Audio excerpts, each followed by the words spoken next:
ኢትዮጵያን ይገነባል ለኢትዮጵያ ይጠቅማታል ግባት ይሆናል የሚለውን ሐሳብ የቀረነ ጉዳይ የለም ማለት ነው። መሪቺ ኢትዮጵያ ቶኩማ ጭማ ቀብዱ ለሎተቲ ደበርሱፍ ጨራ ጋሪዳ ጀደን mari'attoonni yaa'ii marii biyyaalessaa yaa'icha irratti hirmaachaa kan jiran yaada kennaniin marii geggeeffamaa jiru irratti yaadonni garaagaraa bilisaan dhiyaachaa fi gadi fageenyaan irratti mari'atamaa akka jiru ibsaniiru.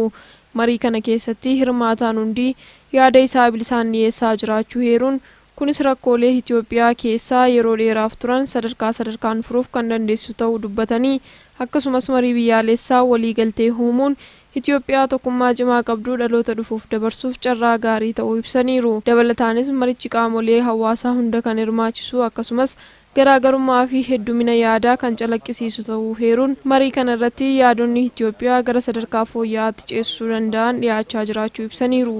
Mariin biyyaalessaa rakkoolee mariin furuuf aadaa haaraa uumaa jiraachuu kaasanii adeemsi kun rakkoo har'aa qofa osoo hin taane dhaloota heegireef Itoophiyaa fooyyoftuu ijaaruu keessatti gumaacha guddaa qaba jedhaniiru.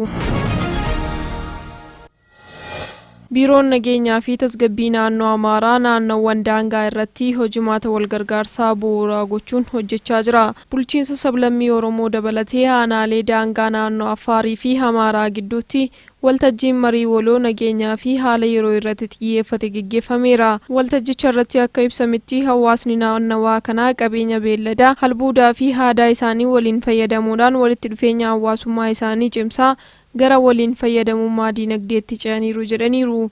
Biiroo nageenyaa fi tasgabbii naannoo Amaaraatti Daayirektarri walitti bu'iinsa ittisuu fi furmaataa Mangistuu Faradaa biirichi naannoowwan daangaa irratti hojimaata walgargaarsaa bu'uura godhachuun hojjechaa jiras jedhaniiru. Fuuldura hariiroo uummataa fi uummataa gaarii ta'e cimsuudhaan gochaalee seeraan ala ta'an waliin ittisuu fi tokkummaan hooggansa eeguudhaan nagaa waaraa fi guddina waliinii mirkaneessuuf kan hojjetamu ta'uu obbo Mangistuun ibsaniiru.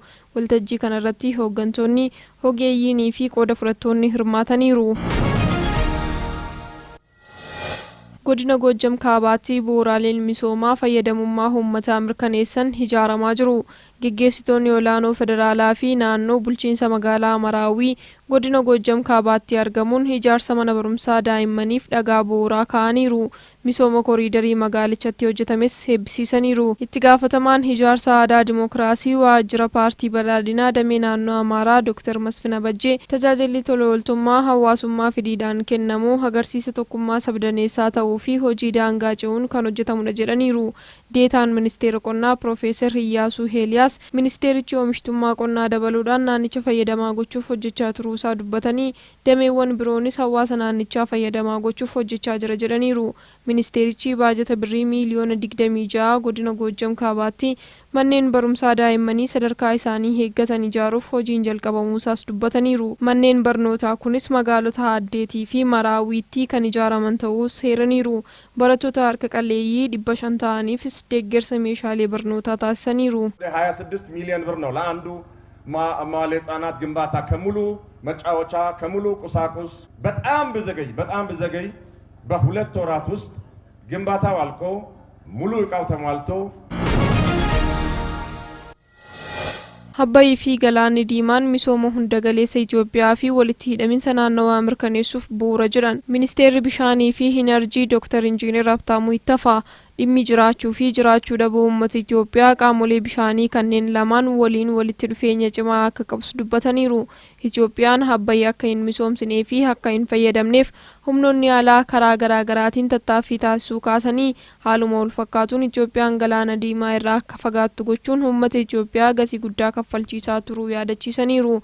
Hidha haaromsa guddicha Itoophiyaa ijaaruun hawwii waggoota dheeraa biyyattii galmaan ga'uu akka danda'ame ibsuun milkaa'inni kunis dhiibbaa uummata Itoophiyaa irratti waggoota dheeraaf taasifamaa ture cabsuuf akka dandeessee kaasanii Itoophiyaan shira garaagaraatiin Galaana Diimaa irraa akka fagaattu erga taasifamee booda dhimma Galaana Diimaa kaasuun akka hin eeyyamamne akkasumas namni dhimma kana kaasuu maqaa addaatiin waamamaa akka ture ibsaniiru. Gaaffii Itoophiyaan yeroo ammaa karaa nagaan ulaa galaanaatti fayyadamuuf dhiyeessitee kutannoo hooggansa olaanaa kan mul'isu ta'uu himanii dhimmi Galaana Diimaa dhimma mootummaa yookaan dhaaba siyaasaa tokko qofa osoo hin taane hojii dhaloota irraa dhalootatti darbu ta'uusaa ibsaniiru. ጫችን ዘሮ የነበሩ ሴራዎች ናቸው። ኢትዮጵያ ለዘመናት በእነዚህ በሁለቱ ውሃዎች ወይም ታሪክ ስትቆስል የቆየችው